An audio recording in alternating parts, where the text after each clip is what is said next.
This is a standard PTE reading passage on UK drivers, containing 5 blanks and a list of numbered options.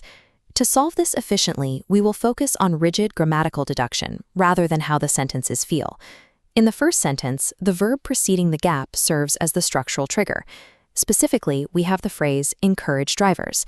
The verb encourage, when followed by a direct object like drivers, requires a specific pattern. It must be followed by an infinitive verb.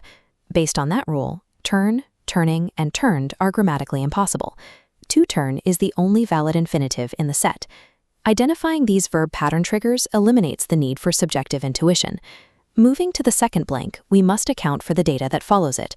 Drivers had to wait between 2 and 3 minutes. While of course or in addition are conversational fillers, on average is designed to summarize numerical data. For the third blank, focus entirely on the words surrounding the gap, the and of. Most and majority share similar meanings, but syntax dictates the choice. English grammar forbids the most of, making majority the only legal fit. These questions test your knowledge of structural collocations, which often override simple dictionary definitions. Analyze the clause structure around blank 4. Note the specific comma separating the 2 sentence halves. A conjunctive adverb like however requires a semicolon. So because a single comma links these clauses, the subordinating conjunction although provides the necessary fit.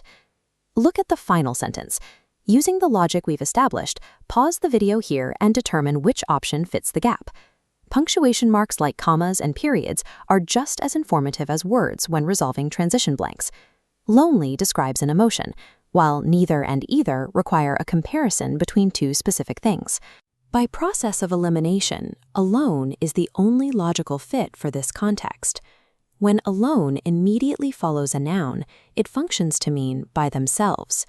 Signs alone tells us the signs, by their own merit, can change behavior. Let's group the rules we use today. First, specific verb patterns like encourage plus an object require an infinitive.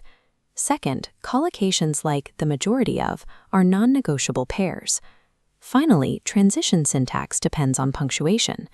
A comma between clauses signals a subordinating conjunction, like although, whereas a period or semicolon would signal however. This 3-pillar framework, grammar rules, structural collocations, and syntax clues, provides an objective method for solving the PTE reading section.